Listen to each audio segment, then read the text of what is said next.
hii kitu bado mimi nitaendelea kusupport. Kwa sababu gani? Pia wazazi wakuchagulia wewe mwenza wanakuongezea ulinzi zaidi. Kwa sababu gani? Tofauti kujitafutia wewe. Ukijitafutia wewe ndio yale leo huyu, kesho vile mmezingwana, kesho vile hata hatari ya kupata magonjwa inakuwa rahisi zaidi. Na si magonjwa pekee yake, magonjwa, manyanyaso katika mahusiano yenu, udanganyifu katika mahusiano yenu. Lakini wazazi wakutafutia mtu wana uhakika kwamba huyu yuko salama, na sisi tutamsisitiza awe salama, lakini huyu hawezi kumnyanyasa mtoto wetu, huyu hawezi kudanganya mtoto wetu, kwa sababu sisi tumekaa muda mrefu, tunafanyaje? Tunamfahamu. Lisa, unakutana na mtu leo mjini, umenielewa?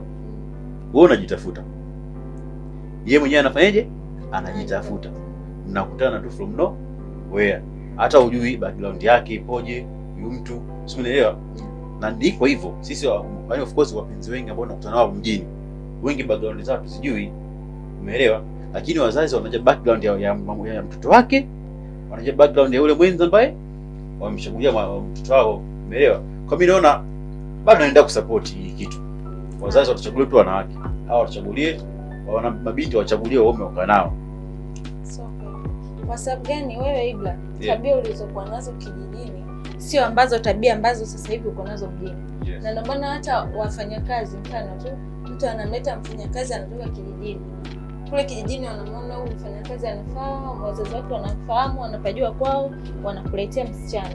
Lakini unakuta baadaye anabadilika. Kwa nini? Kwa sababu haishi tena kule. Akishafika huko anabadilika. Anakuwa anaadapt tabia za huko.